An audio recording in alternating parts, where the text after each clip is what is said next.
pertama kita menginfluence bagaimana illegal mining ini ya kita harus berantas gitu. Kalau enggak akan ketemu. Horas, Balige Academy dari tepian Danau Toba yang indah. Tadi video yang tadi ya, yang Anda dengar ya, bahwa itu Erick Thohir seolah-olah mengatakan bahwa tambang ini adalah milestone atau stepping stone ya, batu lompatan kita menjadi negara maju. Itu bohong ya. Coba kita lihat, mana adalah negara yang berbasis tambang bisa jadi negara maju. Coba lah dulu ya, Afrika. Mana negara tambang mereka itu semua banyak itu jadi miskin. Gak ada negara tambang yang jadi negara maju.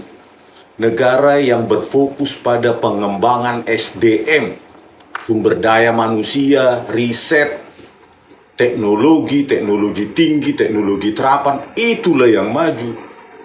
Ya, kalau kita masih mengandalkan tambang, ya, maka kita akan terus menjadi negara miskin. Itu omongan politisi-politisi itu, bukan by data.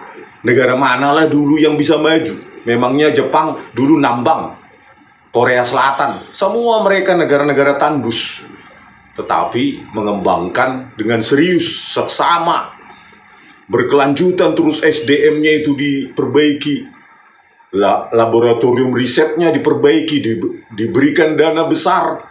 Kalau gagal dibeli pemerintah supaya memperbaiki lagi.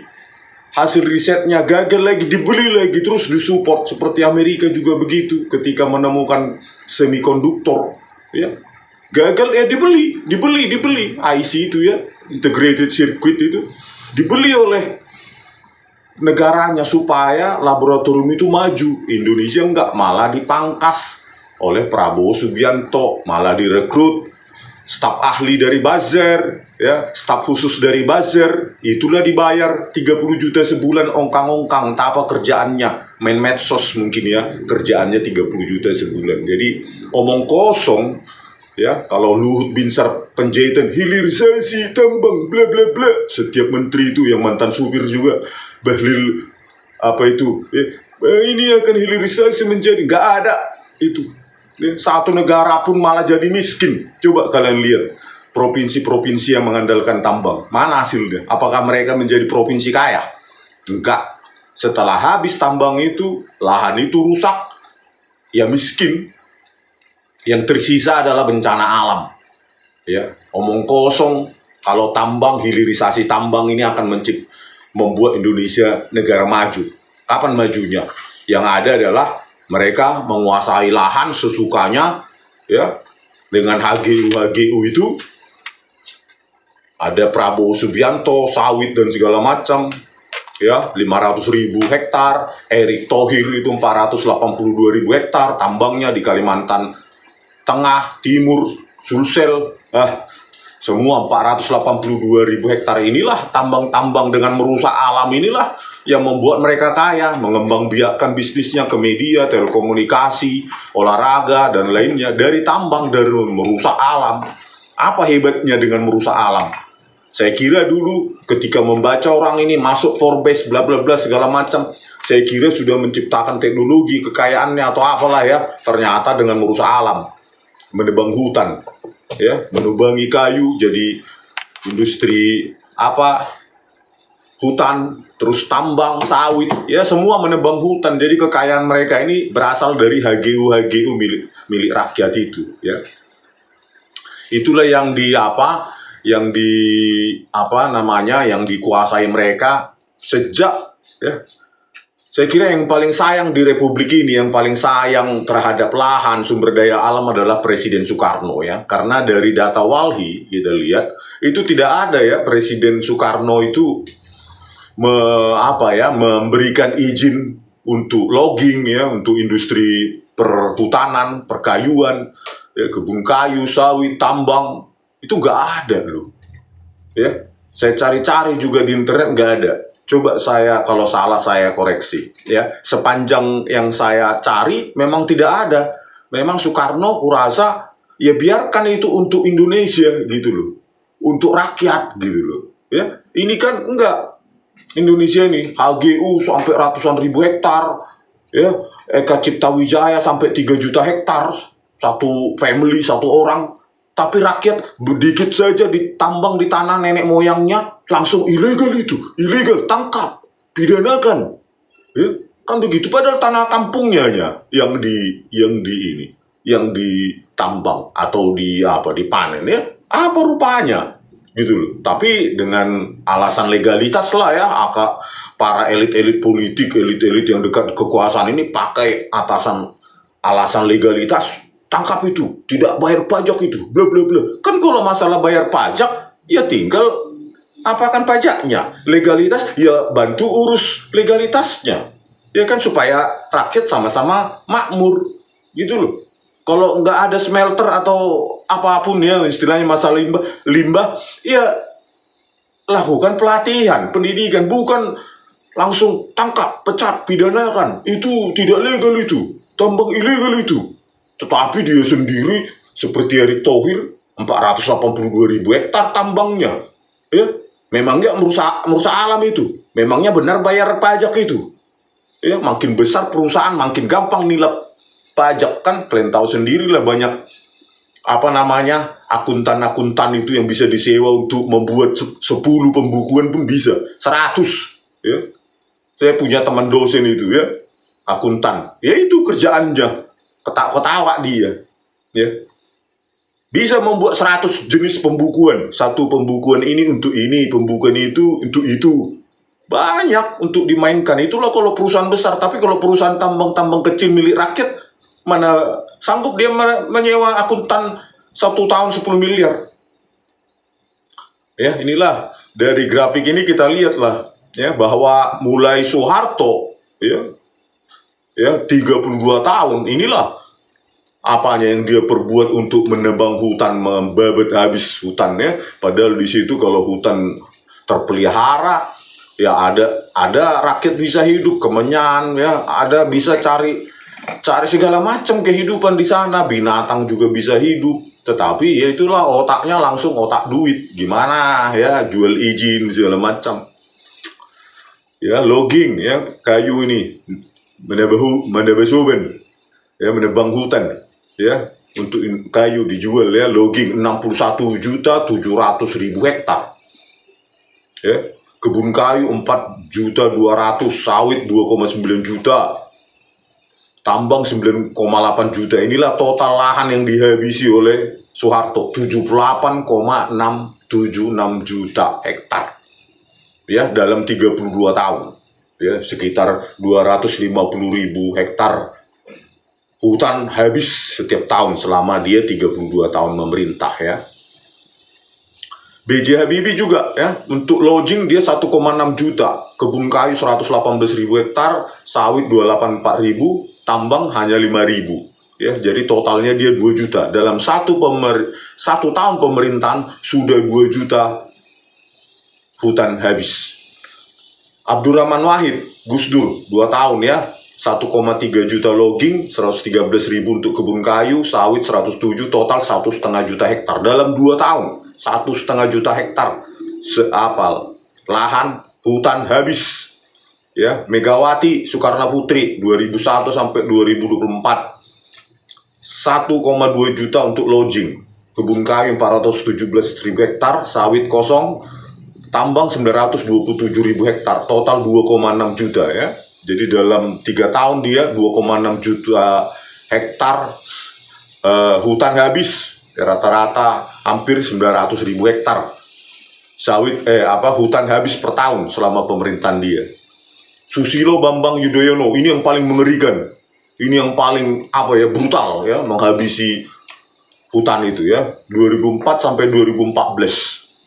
10 tahun, lodging 11,9 juta, kebun kayu 5,9 juta, sawit 2 juta 125.000 hektar, tambang 35 juta hektar. Disinilah pesta pora ya, disinilah muncul kaum elit selama Susilo Bambang Yudhoyono ini ya. Saya kira disinilah kaum elit tambang itu muncul menjadi orang-orang kaya ya, 35 juta hektar.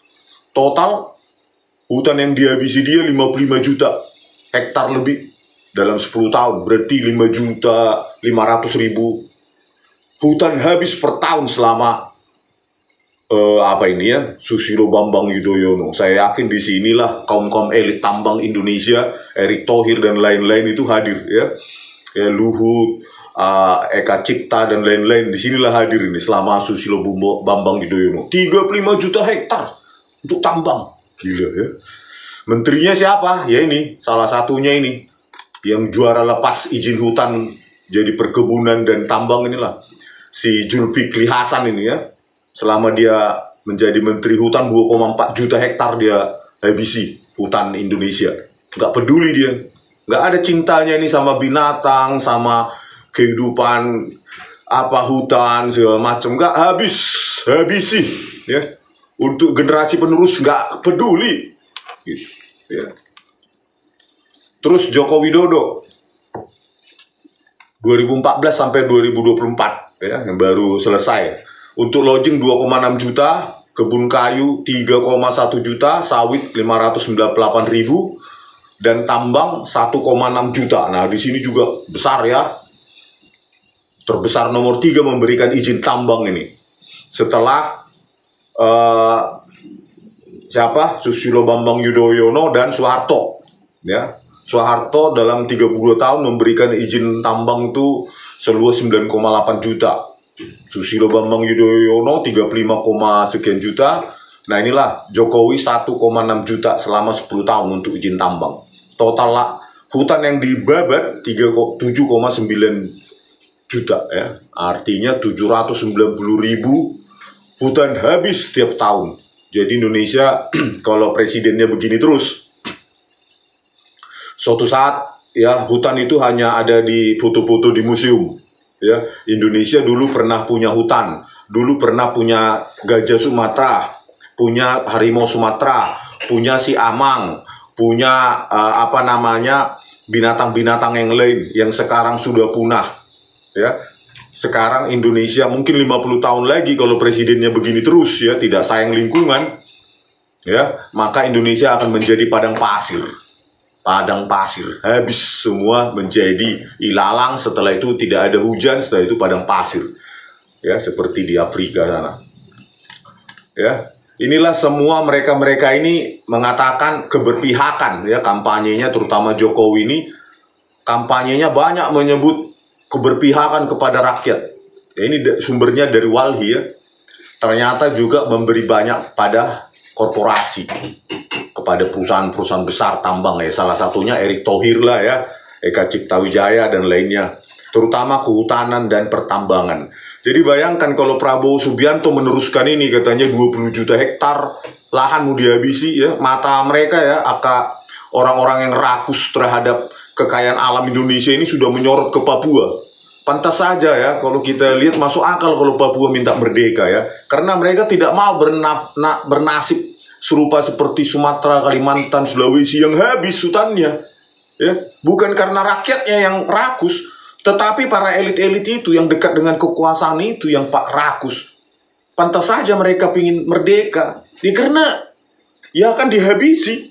Nggak ada lagi hutan di Sumatera, Kalimantan itu, cuma sawit sama tambangnya, karet dan lainnya ya.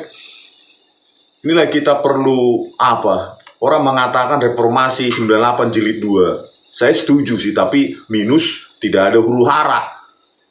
Ya, rakyat bersatu supaya kalau macam-macam lagi ya presiden-presiden berikutnya ini ya agraria, undang-undang agraria tidak dibenahi, tidak diperbaiki total ya, supaya dicabut hak-hak guna lahan kepada kaum elit ini, ya rakyat harus bersatu gitu. Kalau nggak bersatu saya kira mereka ini ya diam-diam saja gitu loh, sepanjang lahannya aman. Kayak Prabowo Subianto ya, sepanjang 500.000 hektarku lahanku aman dan nambah banyak, so what gitu loh. Ya, untuk apa saya peduli rakyat? Siapa sih mereka itu? Kan itu cecunguk itu. Mungkin pikirannya begitu ya. Pikirannya para elit-elit penguasa lahan ini ya, yang diberikan oleh ya mereka lah, yang diberikan oleh presiden-presiden ini. Tapi dari grafik ini ya, paling barbar, brutal adalah Susilo Bambang Yudhoyono ya. Di 55 juta hektar lebih. Wih, nggak ada mikirnya itu. 55 juta hektar. Ya, kalau Pulau Bali saja luasnya 0,5 juta hektar, maka ini 110 kali. Ya. 110 kali Pulau Bali. Habis itu. Berarti mungkin satu Sumatera ya, atau setengah Sumatera ini mau dilepaskan orang ini. Hutan itu untuk para korporat ya. Ya sadis sekali ya, nggak ada cintanya pada republik ini. Cintanya pada generasi ke depan dapat apa? Dapat limbah, dapat apa namanya, dapat bencana alam, dapat padang pasir. Ya, tapi ngomongnya demi rakyat semua. Nah inilah ya produsen batu bara terbesar di Indonesia, Kaltim Primakol, Adaro. Ya, inilah Kaltim Primakol itu Abu Rizal Bakri. Ya, ya CEO-nya Andi Adhika Nuraga Bakri, PT Bumi Resources. Inilah Erick Thohir, ya, dan Boy Thohir. Ya, CEO Chia Aho. Ya, daerah operasi Kalsel, produksi 46.754.000 ton, ya. PT Adaro Energi, CEO induk Garibaldi Boy Thohir, ya. Kakaknya dari Erick Thohir, ya. Jadi bagaimana ya kalau dia Menteri BUMN yang mengatur BUMN PT Antam dan PT Timah dan lainnya, sementara bapak abangnya pun mengurusi tambang juga, ya. Pasti konflik kepentingan, ya. Ya itulah, karena dia yang mensupport mungkin pendanaan waktu pencapresan Joko Widodo maupun Prabowo Subianto, ya amanlah dia terus. Inilah induk usaha batubara terbesar di Indonesia, ya, PT Bumi Resources, terus ini PT Adaro Energi, ya. PT Bumi Resources milik Abu Rizal Bakri ini Kaltim Primakol, Arutmin Indonesia, Pendopo Energi Batubara. Kalau milik keluarga Thohir ini PT Adaro Indonesia, Balangan Coal Companies, Adaro Met Coal Companies, PT Mustika Indah Permai, PT Bukit Enim Energi, PT Bakti Energi Persada, dan lainnya. Terus merusak hutan, ya. Nah inilah tuan tanah baru, ya, zaman now. Haritanu juga, ya. Dari media, wah gue juga pengen tambang ini. Ya ini 62.000 hektar dikasih, ya. Di Musi Banyuasin dan Samarinda. Luhut juga, ya. Pemain baru 15.721 hektar. Ikut-ikutan Bakri dia katanya. Sakti Wahyu Trenggono 11.556 hektar. Tambang di Banyuwangi. Surya Paloh 14.600, ya. Lahan tambang di Aceh. Inilah Garibaldi Thohir dan Erick Thohir. Pemain lama ini, ya, 482.000 hektar lahan tambang Kaltim, Kalteng, Sulsel, dan lainnya. Ya, kalau dari Walhi inilah dia 10 besar korporasi tambang di Indonesia. Bayangkan, ini PT Timah 487.000 hektar, ini per 2022, ya. Kalau ini mungkin lebih baru, ya, 482.000 hektar, ini 2022. Antam, ya, Timah dan Antam ini BUMN 454.000 hektar. Nah, Adaro miliknya Erick Thohir dan abangnya inilah dan keluarganya inilah 307.949 hektar, ya. Sedikit lagi menyaingi Timah dan Antam miliknya BUMN. Pantas saja mereka ekspansi bisnisnya luar biasa, ya. Erick Thohir dan Boy Thohir ini sekarang sudah apa namanya ke mana-mana, ya. Ada ke telekomunikasi, ya, bahkan PT GoTo dan lainnya, ya. Ini Garibaldi Thohir menggelontorkan dana 47 triliun ke PT Hutchinson Tree Indonesia. Perusahaan ini bergerak dalam lini bisnis yang sama dengan Telkomsel, yakni jaringan seluler GSM. Ya inilah, ya. Padahal dia Menteri BUMN, Erick Thohir, abangnya beli 47 triliun PT Hutchinson, ya. Yang ini juga mengatur Telkomsel. Jadi semua serba kepentingan. Nah, uang-uang dari tambang itulah, ya, yang merusak alam itulah mereka pakai sekarang untuk memperbesar gurita bisnisnya. Ini telekomunikasi. Dia keluarganya, ya. Dia namanya sudah dapat ratusan mungkin ribuan triliun dari 482 hektar tambang itu, ya akan bergerak kemana-mana lah, ya. Jadi mereka lah kaum elit sampai Indonesia entah kapan.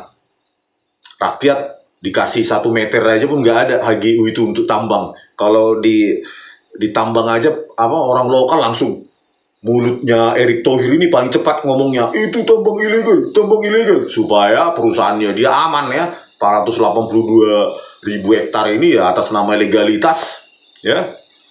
Saya kan bayar pajak, saya kan ini.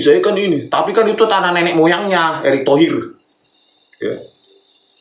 Gak pernah kau berpikir itu tanah nenek moyangnya. Ya, hanya alasan legalitas, HGU lah, bla bla bla. Jadi dia lebih merasa memiliki lahan itu, hutan itu daripada penduduk lokal.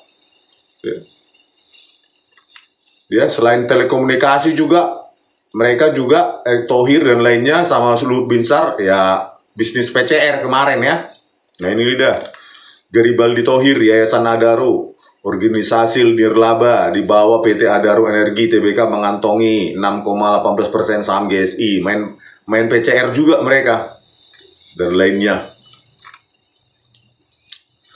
Nah inilah ya saudara-saudara apa.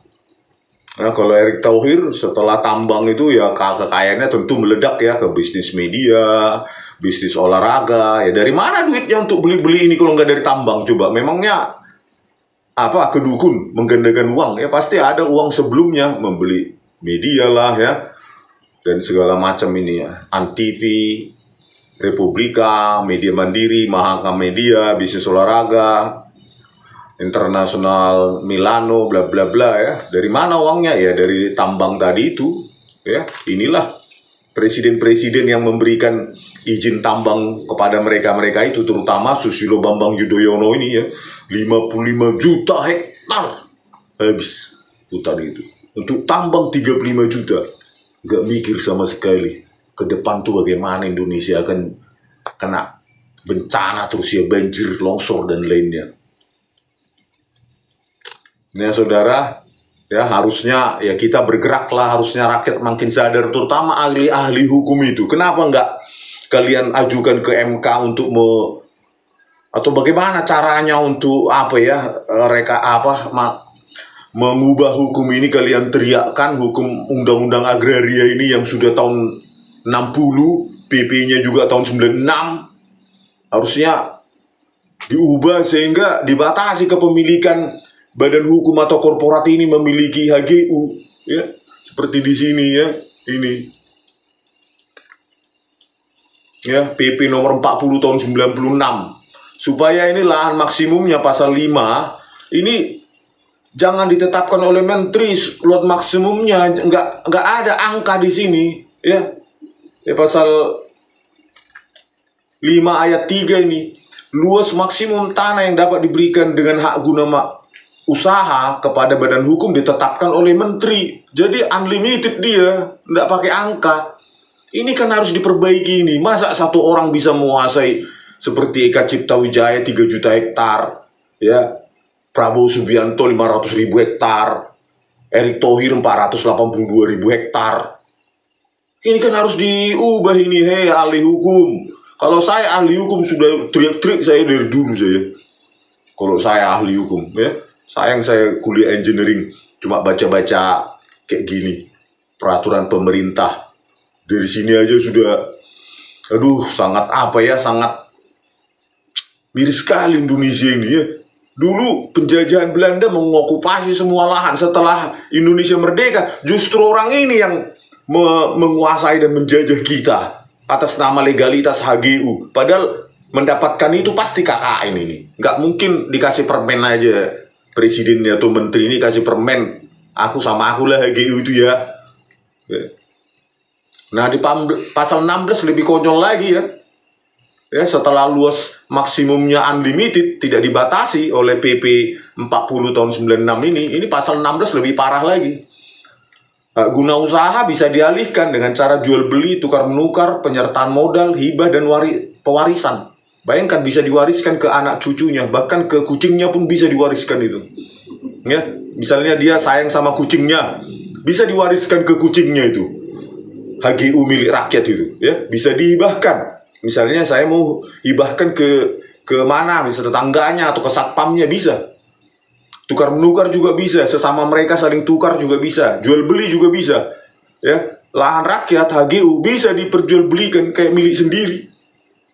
Kan ini perlu pakar-pakar hukum itu untuk menyuarakan, meneriakkan ini supaya di reformasi nih. Masa nggak ada luas maksimum untuk dimiliki atau dikuasai HGU itu? Penjajahan ya. Mudah-mudahan lah ada 98 tapi tanpa ada kerusuhan. Artinya di situ rakyat bersatu tanpa ada kerusuhan dan lain-lain, tapi besar-besaran secara damai ke istana kepresidenan atau ke depan DPR itu ya, jutaan ngumpul untuk mengubah ini. Karena ini kalau dibagi ya, dan sisanya dijadikan hutan lindung lagi dan dibagi ke rakyat untuk dijadikan untuk makanan misalnya ubi, jagung, maka nggak perlu lagi footage state untuk puluhan juta hektar Prabowo Subianto itu akan di Papua dan lainnya, merusak hutan lagi, dan bisa menjadi solusi utama untuk kemiskinan. Kan selama ini kan keuntungan itu, lahan itu hanya untuk kaum elit. Nah sekarang kalau didistribusikan ke rakyat, maka keuntungan itu akan ke rakyat gitu loh, bukan disimpan mereka di negara-negara tax haven itu, Virginia Island dan Cayman Island ya, Pandora Papers dan Panama Papers. Orang ini kan begitu, begitu uangnya menumpuk dari tambang-tambang ini, dia kasih ke negara-negara yang bisa menyimpan duit tanpa pajak. Ya, itulah supaya rakyat bersatu ini harus kita reformasi ini. Ini peninggalan zaman dahulu nih, ya, zaman dahulu. Oke, sampai jumpa di video kami selanjutnya. Horas.